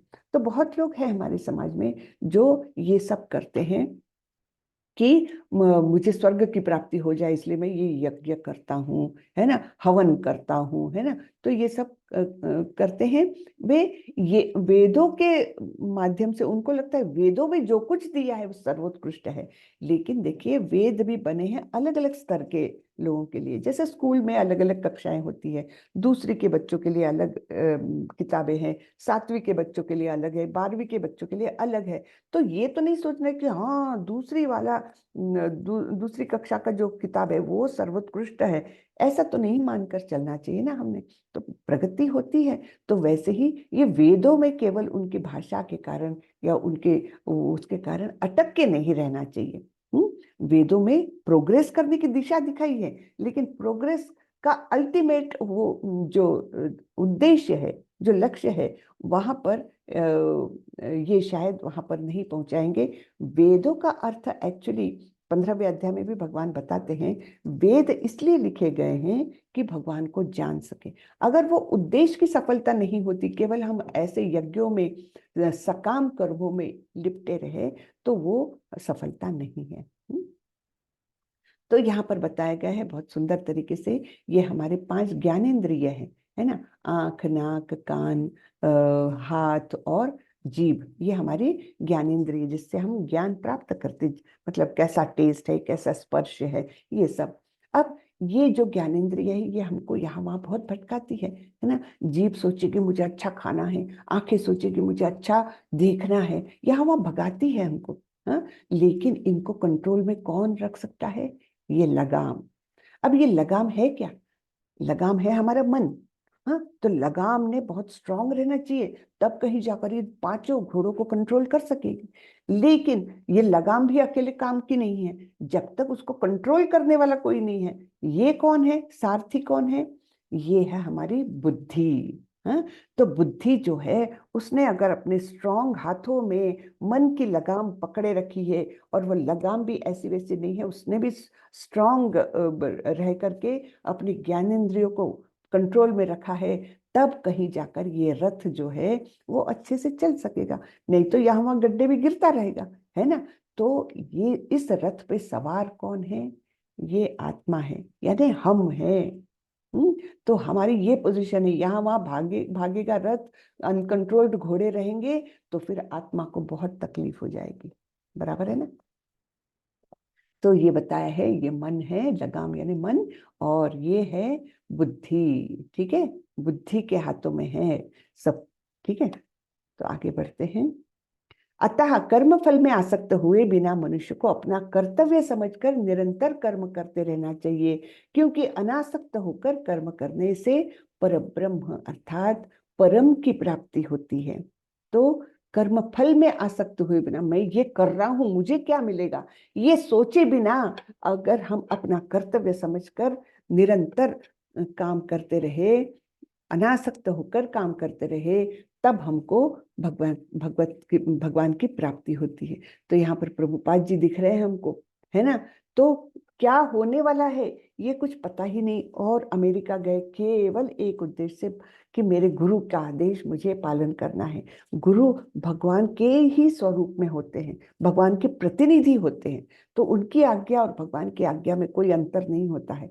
तो उसी आज्ञा की पूर्ति करने के लिए प्रभुपाद जी गए, और उन्होंने ये नहीं सोचा कि मेरे कितने शिष्य हो रहे, कोई मेरे पास आ रहा कि नहीं आ रहा, नहीं, अपना काम करते गए। हाँ, और इस प्रकार वो दिव्य पद को प्राप्त किए। अब यहाँ पर ये बड़ा सुंदर श्लोक आता है। यद यद आचरति श्रेष्ठ तत्तद्देवेतरो जनः स यत् प्रमाणम कुरुते लोकस्तद अनुवर्तते। महापुरुष जो जो आचरण करता है, सामान्य व्यक्ति उसी का अनुसरण करते हैं। वह अपने अनुसरणीय कार्यों से जो आदर्श प्रस्तुत करता है, संपूर्ण विश्व उसका अनुसरण करता है ना। तो हम भी देखते हैं ना, जैसे यथा राजा तथा प्रजा कहते हैं ना, जैसे राजा का वर्तन होगा वैसे ही प्रजा वर्तन करेगी। या छोटे मात्रा में देखो तो माँ बाप है घर में, है ना, माँ बाप का जैसा आचरण होगा, जैसे बोलना चलना होगा, जैसे उनकी हैबिट्स होगी, वैसे ही बच्चों में आ जाती है। क्यों? यद यद आचरति श्रेष्ठ। हाँ, तो इसलिए माँ बाप को बड़ा सावधान रहना चाहिए कि माँ ये नहीं सोच सकते कि मैं तो टीवी देखूंगा दिन भर, और बच्चे को बोलो जाओ जाओ जाओ तुम पढ़ाई करो, तुम ये करो, तुम वो करो। ऐसा नहीं होता है, फिर बच्चे को तो आकर्षण होगा ही टीवी का। तो इसलिए श्रेष्ठ पद पर रहने वाले व्यक्ति को अपना आचरण ऐसा रखना पड़ता है कि योग्य अनुसरण उसका हो सके उनके कनिष्ठों के द्वारा, बराबर ना। तो role model, be a role model. जो अर्जुन की एक शंका थी कि समाज खराब हो जाएगा, तो भगवान बोल रहे तुम रोल मॉडल बनो, तुम राजा के रूप में काम करने वाले हो, तुमको रोल मॉडल बनना है।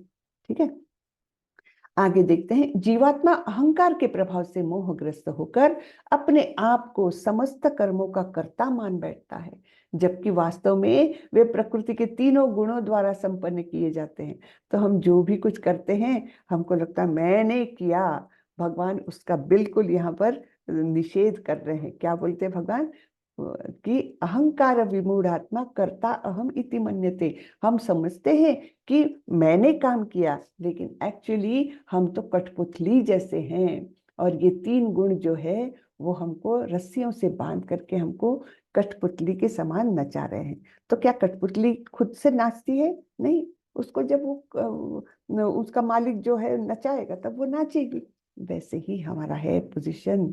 तो हमको इन बंधनों से छूटना है, और जब बंधनों से छूट जाएंगे तब कहीं जाकर हम भगवान को प्राप्त करेंगे, भगवत धाम जा सकेंगे, है ना। तो ये भौतिक जगत है जहाँ पर ये तीन गुण हमेशा कार्यरत रहते हैं और हमको बांधे रखते हैं। केवल भक्ति के माध्यम से हम इनसे छुटकारा पा सकते हैं।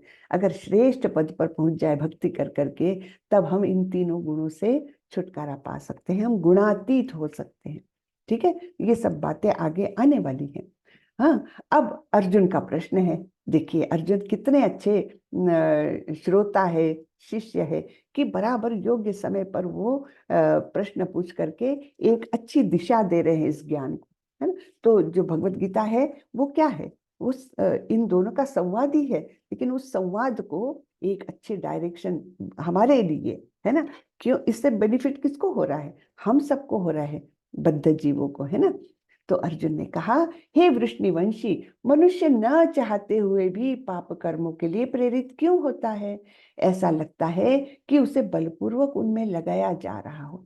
तो हम भी कई बार बोलते हैं ना, अरे मैंने ऐसे कैसे बोल दिया उसको, ये तो मेरा स्वभाव नहीं है, मैं ऐसे गंदे शब्द बोलने का आदी नहीं हूं, फिर ऐसे पाप कर्म मुझसे कैसे हो गया, है ना।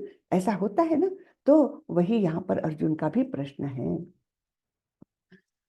तब भगवान उनको ये बताते हैं कि ये तो तुम ठीक कर रहे हो कि तुम पाप कर्म के लिए, जैसा ऐसा लगता कोई पुश कर रहा है, तो उसका कारण क्या है, ये विश्लेषण करके भगवान बता रहे हैं। तो भगवान बता रहे हैं कि चेतना को आवृत्त कौन करता है, कवर्ड कौन रखता है। तो तीन प्रकार, तीन लेवल्स बताई है भगवान ने। धूमे नाव्रियते वह्निर यथा दर्शो मलेन च यथोल्बेनावृतो गर्भस तथा तेनेदमावृतम। जिस प्रकार अग्नि धुएं से, दर्पण धूल से अथवा भ्रूण गर्भाशय से आवृत रहता है, उसी प्रकार जीवात्मा इस काम की विभिन्न मात्राओं से आवृत रहता है। तो ये काम, काम यानी क्या, तीव्र आसक्ति। हाँ, तो तीव्र आसक्ति के अलग अलग मात्राओं से, अलग अलग क्वांटिटी से, हाँ, वो कवर्ड रहता है। तो जैसे अग्नि के ऊपर धुआं आ जाता है तो अग्नि दिखती नहीं है, लेकिन हम थोड़ा सा प्रयत्न करें, उसको हिला दे तो अग्नि दिखने लगती है ना। और फिर दर्पण पर धूल है तो दर्पण हमको दिखता ही नहीं, इतनी धूल है उस पर, लेकिन एक कपड़ा लो, 2-4 बार 6 बार पोंछो उसको तो दर्पण दिखने लगता है। यानी पहले वाले से थोड़ी ज्यादा ज्यादा प्रयत्न है इसमें, है ना। वो धुआं तो जल्दी निकल जाएगा, लेकिन जो धूल है दर्पण पर, उसको निकालने में थोड़ा टाइम लगेगा, प्रयत्न लगेगा। और तीसरा है भ्रूण गर्भाशय से, यानी हमारे गर्भ में जो बच्चा है, वो बाहर निकलने के लिए, उस आवरण को बाहर, आवरण से बाहर निकलने के लिए उसको एक नियत समय लगेगा, है ना। उसके पहले वो नहीं आ सकता। इस प्रकार 3 प्रकार के आवरण, कवर्स भगवान ने बताए हैं, ये हमारे चेतना को आवृत्त करते हैं। तो पहले जो चेतना है, जहां पर अग्नि धुएं से, वो मनुष्य की चेतना है। थोड़े प्रयास से हम भगवत प्राप्ति कर सकते हैं। ये दर्पण धूल से किसके लिए, प्राणी मात्रों के लिए। प्राणी तो उनका इवोल्यूशन होने के लिए प्रयत्न लगेगा। हाँ, और तीसरा है भ्रूण गर्भाशय से, उसके लिए बहुत समय लगेगा, जैसे पेड़ पौधे हैं। हाँ, तो ये 3 उदाहरण यहाँ पर भगवान ने दिए हैं। चेतना आवृत्त रहती है काम से, ठीक है। ये काम रूपी हमारा ये शत्रु है, इससे ये आवृत्त रहती है, ठीक है, समझ गए। फिर आगे भगवान बोलते हैं, इंद्रियाणि मनोबुद्धिर अस्याधिष्ठानमुच्यते एतैर्विमोहयत्येष ज्ञानमावृत्य देहिनम। तो अब ये काम जो है, जो हमको आवृत्त करता है, वो कहाँ कहाँ रहता है, ये भगवान बता रहे हैं। हाँ? इंद्रिया, मन तथा बुद्धि इस काम के निवास स्थान है। तो ये कहाँ निवास करते हैं, उनका घर कहाँ पर है। इंद्रिया, मन और बुद्धि इस काम के निवास स्थान है। इनके द्वारा यह काम जीवात्मा के वास्तविक ज्ञान को ढककर उसे मोहित कर लेता है, ठीक है। तो ये काम ही है जो हमारे वास्तविक ज्ञान को ढक लेता है।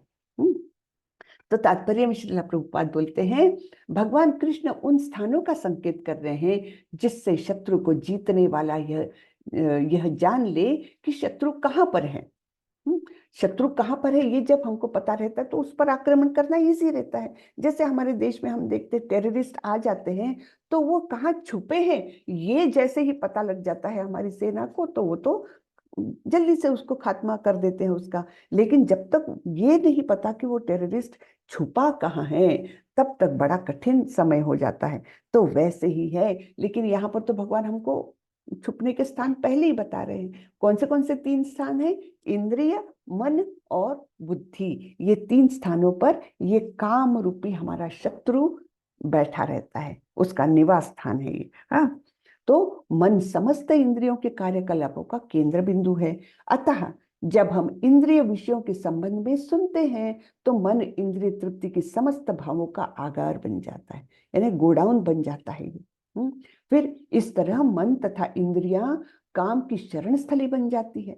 तो यानी इंद्रिय से हमने इंद्रिय विषय के बारे में सुना या देखा, हाँ, तब क्या हो गया, मन में वो इच्छाएं आ गई, तो मन बन गया उस काम का गोडाउन, ठीक है। फिर क्या होता है, इसके बाद बुद्धि ऐसी काम पूर्ण रुचियों की राजधानी बन जाती है। अरे बाप रे, है ना। तो सबसे टॉप मोस्ट, यानी ये राजधानी बना दिया, काम रूपी शत्रु वहां राजधानी में जाकर बैठ जाता है। फिर बुद्धि आत्मा के निकट पड़ोसन है। बुद्धि और आत्मा आजू बाजू में है, ऐसा बोल रहे हैं। काममय बुद्धि से आत्मा भी प्रभावित होती है, जिससे उसमें अहंकार उत्पन्न होता है और वह पदार्थ से तथा इस प्रकार मन तथा इंद्रियों से अपना तादात्म्य कर लेती है। यानी आत्मा प्रभावित होकर के क्या सोचती है, मैं ये देह हूं, है ना। जो पहले अध्याय में अर्जुन की समस्या थी, अर्जुन क्या बोल रहे थे, मेरे पितामह, मेरे रिश्तेदार, मेरे भाई बंधु ये मारे जाएंगे, तो मेरा कौन था, वो मैं कौन था, वो अपने आप को देह मानकर चल रहे थे अर्जुन। तो वही होता है ये, जब काम रूपी शत्रु हमारे बुद्धि को राजधानी बनाता है और उससे प्रभावित होती है हमारी आत्मा, और फिर आत्मा अपने आप को समझने लगती है मैं तो देह हूं, है ना। तो ये सब गड़बड़ियां हो जाती है। तो आत्मा को भौतिक इंद्रियों का भोग करने की लत पड़ जाती है, जिसे वह वास्तविक सुख मान बैठता है। तो इसलिए फिर उसको आध्यात्मिक जगत को भूल जाता है, अपने स्वरूप को भूल जाता है, और इसी देह में वो इंद्रिय तृप्ति के लिए आते रहता है, एक जन्म के बाद दूसरा जन्म, दूसरे के बाद तीसरा जन्म लेते रहता है। बराबर है ना। इसलिए है भरतवंशियों में श्रेष्ठ अर्जुन, प्रारंभ में ही इंद्रियों को वश में करके इस पाप का महान प्रतीक काम का दमन करो और ज्ञान तथा आत्म साक्षात्कार के इस विनाशकर्ता का वध करो। तो इंद्रियों मतलब इंद्रियों के लेवल पर यानी बॉर्डर पर ही शत्रु को रोक लो।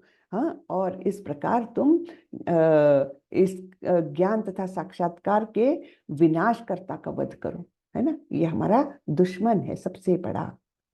इस प्रकार है महाबाहु अर्जुन, अपने आप को भौतिक इंद्रियों, मन तथा बुद्धि से परे जानकर और मन को सावधान आध्यात्मिक बुद्धि से स्थिर करके आध्यात्मिक शक्ति द्वारा इस काम रूपी दुर्जेय शत्रु को जीतो। तो ये हम सभी के लिए है कि इस प्रकार से हमको आध्यात्मिक चीजों में अपना मन लगाकर, बुद्धि को भी उसमें लगा करके इस काम रूपी शत्रु को जीतना है। तो इस प्रकार अध्याय पूरा हुआ। हम देखते हैं प्रभुपाद जी क्या कहते हैं। भगवद गीता का यह तृतीय अध्याय निष्कर्षतः मनुष्य को निर्देश देता है कि वह निर्विशेष शून्यवाद को चरम लक्ष्य न मानकर अपने आप को भगवान का शाश्वत सेवक समझते हुए कृष्ण भावनामृत में प्रवृत्त हो। भौतिक जीवन में मनुष्य काम तथा प्रकृति पर प्रभुत्व पाने की इच्छा से प्रभावित होता है। प्रभुत्व तथा इंद्रिय तृप्ति की इच्छाएं बद्ध जीव की परम शत्रु है, किंतु कृष्ण भावनामृत की शक्ति से मनुष्य इंद्रियों, मन तथा बुद्धि पर नियंत्रण रख सकता है।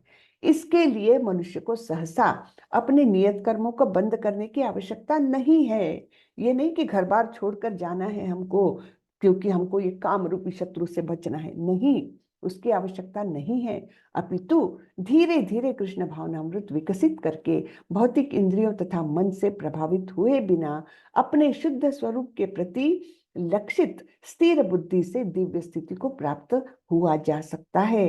यही इस अध्याय का सारांश है। सांसारिक जीवन की अपरिपक्व अवस्था में दार्शनिक चिंतन तथा यौगिक आसनों के अभ्यास से इंद्रियों को वश में करने के कृत्रिम प्रयासों से आध्यात्मिक जीवन प्राप्त करने में सहायता नहीं मिलती।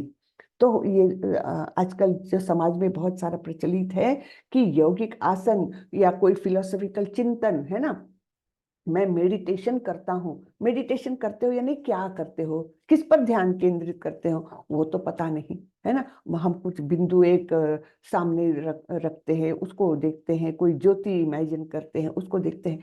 तो प्रभुपाद जी स्पष्ट कर रहे हैं, भगवान ने भी स्पष्ट किया है कि ये चीजें जो है ये आध्यात्मिक प्रगति के लिए नहीं है। हाँ, आपका थोड़ा सा मन शांत रहेगा, आपको थोड़ी फिजिकल फिटनेस बढ़ेगी, ये सब होगा, लेकिन उसके साथ आप आध्यात्मिक जीवन की प्रगति नहीं कर सकते। हाँ, उसके कारण आध्यात्मिक प्रगति नहीं कर सकते।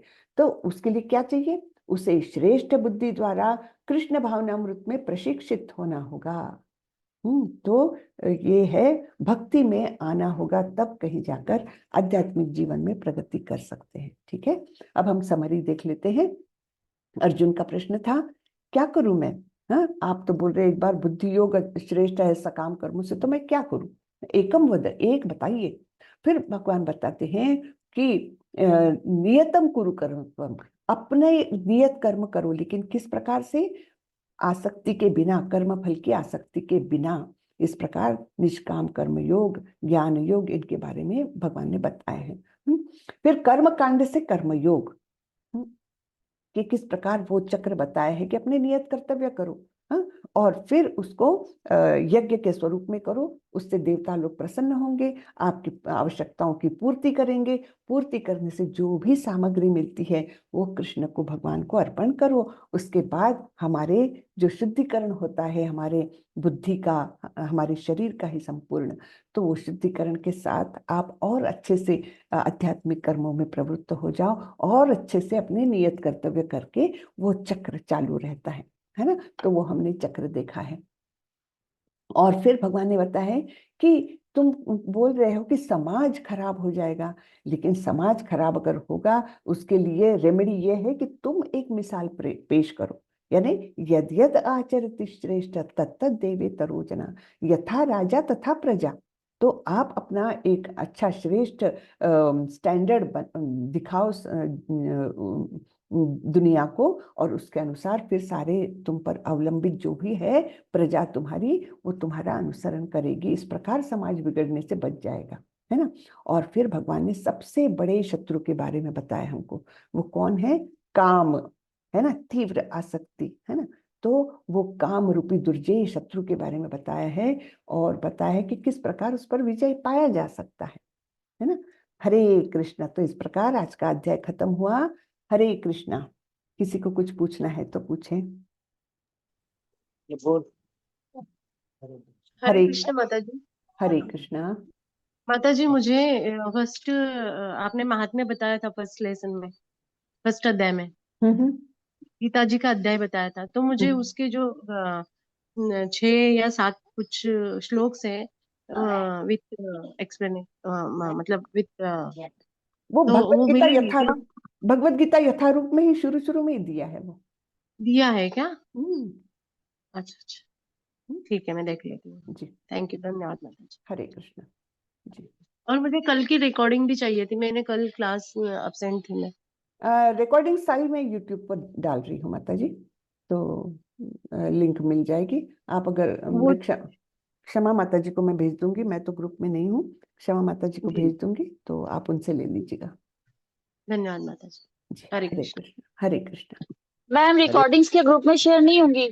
ग्रुप में नहीं शेयर होगी, जिसको आवश्यकता है वो क्षमा माता जी से मांग लीजिएगा। हम लोग पहले करते थे ग्रुप में शेयर, लेकिन उसका कुछ दुरुपयोग होने लग गया, इसलिए हमारे टेम्पल ने ऐसा रूल बनाया है कि ग्रुप में ना शेयर करें। जिनको सुनने की इच्छा है वो क्षमा माता जी से, यानी जो एडमिन रहते हैं उनसे मांग लेंगे तो मिल जाएगा। नहीं मिलेगा ऐसा नहीं है, लेकिन कॉमन ऐसा ग्रुप में नहीं डालने वाले। ठीक है, ठीक है। ठीक है। हरे कृष्णा मैम। हरे कृष्णा। हरे कृष्णा माता जी, दंडवत प्रणाम। दंडवत प्रणाम प्रभु, बोलिए। माता जी, मेरा एक प्रश्न था। जी।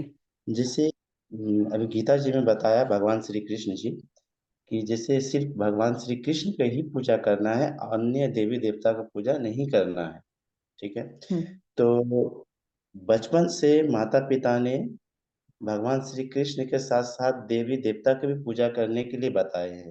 तो आप अभी बिल्कुल कंटिन्यू करें प्रभु, बिल्कुल कंटिन्यू करें, कोई मनाही नहीं है, कुछ भी हमको तोड़ना नहीं है। जो अभी तक करते आ रहे हैं तोड़ना नहीं है, जोड़ना है कृष्ण को।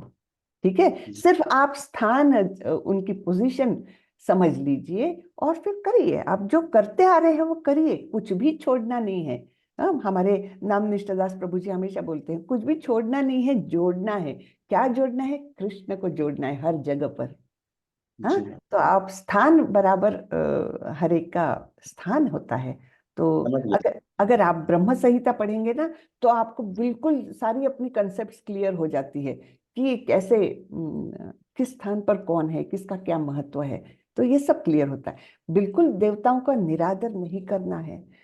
पूजा करते आ रहे हैं तो ऐसा नहीं कि उनको आप अपने भगवान के मंदिर से हटाए, बिल्कुल नहीं, करते रहिए, लेकिन कृष्ण को इंक्लूड करिए, कृष्ण को प्राधान्य दीजिए, क्योंकि है ही वो परम ईश्वर, है ना। तो जी माता। वो चेंज करना है, बाकी कुछ नहीं। और अपनी मतलब सोच को चेंज करना है। क्योंकि हम देवी देवताओं के पास जाते हैं वो केवल सकाम कर्म के लिए जाता है, मतलब सकाम इच्छा लेकर के जाते हैं, वो नहीं करना है। देवताओं के मंदिर में जाइए, बिल्कुल जाइए, लेकिन उनको बताए, यही मांगिए कि मुझे भी आपके समान भक्ति दे दो, आप जैसे जी महान भक्त हैं मुझे भी थोड़ी सी भक्ति दे दो, बस कृष्ण की भक्ति मांगिए, बाकी कुछ मत मांगिए। माता जी। माता जी, एक छोटा सा प्रश्न माता जी। जी ये मैं माला जाप करता हूँ, जी। तो अ, मैं काम करने जाता हूँ, ऐसा वो जगह है कि मैं माला लेकर के नहीं जा सकता हूँ। तो अपना गुरु जी जो शिला प्रभुपाद जी हैं, तो उसका चैंटिंग सुन करके वो माला गिनती में आएंगे ना? हाँ, नहीं, अगर देखिए आप जितनी माला कर रहे हैं, सपोज आप 2 माला कर रहे हैं, 2 माला आप सवेरे उठ करके अकेले बैठ करके करिए। हाँ, जी फिर बाद में आप दिन भर में फिर ऐसे ही बोलिए, स्मरण करिए या प्रभुपाद का सुनिए, क्योंकि आप काम की जगह पर है तो उसमें फर्क नहीं पड़ता। लेकिन जो आपने निश्चित की है संख्या, अभी शुरुआत होगी आपकी, तो आप 2-4 जितनी भी माला कर रहे हो उतनी ही शांति से बैठ कर करिए, उसमें डिस्टरबेंस नहीं होना चाहिए। बाकी फिर दिन भर आप स्मरण करिए भगवान का, ठीक है ना। देखिए इस जगह काम की जगह पर आप माला जप मत करिए, वो होता नहीं है, वो सब मतलब वो गलत बात है, ठीक नहीं है। नहीं, वो नहीं, जहाँ पे जाते हैं मतलब जैसे माला लेकर के जाते हैं, एकांत में बैठ करके माला जाप कर सकते हैं, तो वो अच्छा, ऐसा जगह पे हम लोग लेके नहीं जा सकते, तो घर में कर सकते हैं ना उसको? हाँ हाँ, बिल्कुल घर में, जरूर घर में ही करिए। जी माता जी। हाँ, बेटर है वो। हरे कृष्ण। हरे कृष्ण। हरे कृष्ण माता जी। माता हरे, जी, जी हरे कृष्ण।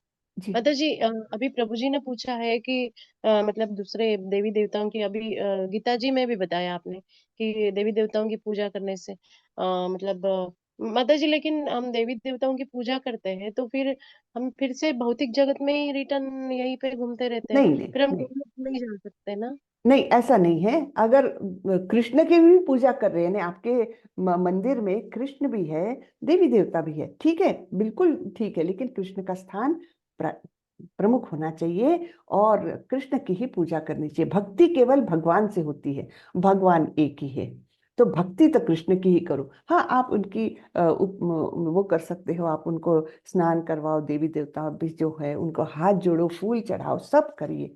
हाँ, लेकिन स्थान जरूर याद रखिए। तो ऐसा नहीं है, आप तो कृष्ण की भक्ति करोगे, कृष्ण धाम ही जाओगे, है ना, कृष्ण के धाम, परम धाम। जी माता जी। अभी बड़ी मम्मी है, उनका भी यही क्वेरी है, मतलब वो मुझे पूछने के लिए बोले थे तो कि वो माता जी की पूजा करते आ रहे हैं न। अभी नवरात्रि आती है तो नवकन्या जी माता है, भंडारा करते हैं और 9 दिन उपवास करते हैं। तो सब फिर कुछ गीता जी करिए, में नहीं नहीं, हाँ। सब कुछ करिए, कुछ भी बंद मत करिए, जो आप करते आ रहे हैं सब कुछ करिए। हाँ, तो जी। उसमें ऐसा नहीं है कि कुछ बंद करना है हमको, कभी भी नहीं। और एक न- और एक प्रश्न पूछ सकती हूँ माता जी? हाँ और एक पूछना था माता जी, जी, वो इसमें निम्बार्क से है माता जी। हाँ, तो निम्बार्क निम्बार्क पर अपने चार अच्छा, संप्रदाय है। हाँ हाँ, नंबर, हाँ, ठीक, हाँ, 4 संप्रदाय में से निम्बार्क से है वो। हाँ हाँ और उनका महामंत्र जो युगल मंत्र है, नहीं सॉरी, उनके दीक्षा गुरु ने जो दीक्षा दी है, तो वो मॉर्निंग करते हैं। फिर उनको अभी ये गीत इसमें मैंने इसका लिंक भेजा है, अपना लिंक भेजा है, तो अपने भी क्लासेस अटेंड करते हैं, तो उनको ये अच्छा लगा है। तो अभी वो बोल रहे हैं कि मुझे इसमें ही अच्छा लग रहा है। मुझे तो उसका ज्ञान भी नहीं है, उनके गुरु ने वो निम्बार्क पंथ का परिचय संप्रदाय का कोई ज्ञान नहीं दिया है। हाँ तो हाँ। मंत्र तो दीक्षा गुरु मंत्र तो करते हैं सुबह, लेकिन महामंत्र अपना करते हैं। तो फिर क्या इसमें क्या कुछ मतलब अपराध होता है, दोष लगेगा क्या? अपराध तो नहीं होगा, कृष्ण को ही भज रहे हैं। लेकिन नामनिष्ठ दास प्रभु जी भी बोलते हैं कि ये चारों संप्रदाय जो है बहुत ऑथेंटिक है। इन चारों संप्रदायों में से कोई भी संप्रदाय को ले लीजिए, तो भी भगवान की ओर ही जाएंगे। सिर्फ इसमें फर्क क्या है, ज्ञान तो सेम है, लेकिन फर्क क्या है, उनके जो मंत्र में फर्क है थोड़ा, उनकी पूजा अर्चना की पद्धति में फर्क है। जो जैसे हम नारद पंचरात्र का अवलंबन करते हैं ना इस्कॉन में, नारद पंचरात्र के विधि विधानों का पालन करते हैं हम, और भागवत धर्म है ना, तो ये पालन कर, उनमें अलग होगा। जैसे यहाँ पर राधा कृष्ण को पूजा जाता है, कहीं पर केवल कृष्ण को पूजा जाता है, तो ऐसे अलग अलग होता है, लेकिन है बेसिकली सब कृष्ण के ही। हाँ, तो ये चारों संप्रदाय ऑथेंटिक है, बहुत ऑथेंटिक है। अब उनको अगर इधर रुचि हो रही है और इधर ज्ञान अच्छा लग रहा है, तो मुझे नहीं लगता कि इधर का लेने में कोई दिक्कत है। कोई दिक्कत नहीं है तो बेसिकली हम कृष्ण के ही दास हैं, है ना। जी जी। तो जब वो तो निम्बार्क परंपरा को मतलब वहां पर ज्ञान नहीं मिला उनको जो यहाँ पर मिलेगा, है ना। तो हम्म। यहाँ का सुनिए, कोई ये नहीं। और हरे कृष्ण महामंत्र तो महामंत्र है, तो उसको करिए, है ना। तो कोई जी दिक्कत नहीं है जी। जी माता जी। मतलब उनका युगल मंत्र नहीं किए तो भी चलेगा ना? अब वो पूछना पड़ेगा, उनकी दीक्षा किस प्रकार से हुई है वो नहीं मालूम। जैसे अपनी दीक्षा होती है, इस्कॉन में जो दीक्षा होती है, हमने तो गुरु को वचन दिया हुआ है ना, कि कम से कम 16 माला करना ही है। तो वो हम हम्म। तोड़ नहीं सकते। अब उनके यहाँ कैसी प्रथा है ये मुझे पता नहीं माता जी, इसलिए मैं वो मतलब नहीं बोल सकती।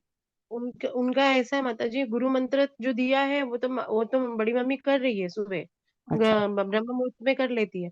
और 2 मंत्र दिए हुए, गुरु मंत्र कान में मंत्र देते हैं वो। हाँ। और नाम चेंज नहीं हुआ उनका, जैसे अपने इसमें काम हम्म, नाम चेंज हो नाम जाता है, चेंज। हम्म, वैसे नाम चेंज नहीं हुआ है। नेक्स्ट थिंग, अपना महामंत्र है उनका, युगल मंत्र है।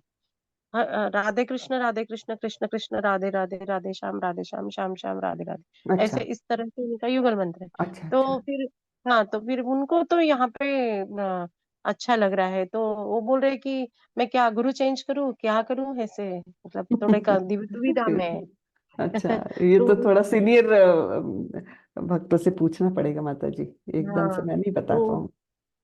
हाँ, तो ये मुझे थोड़ा सा चाहिए था माता जी, मैं उनको सेटिस्फाइड कर सकूँ ऐसे, प्लीज जी जी, माता जी। ठीक है। मुझे चांस हरे मिलता है तो मैं किसी सीनियर डिवोटी से पूछूंगी।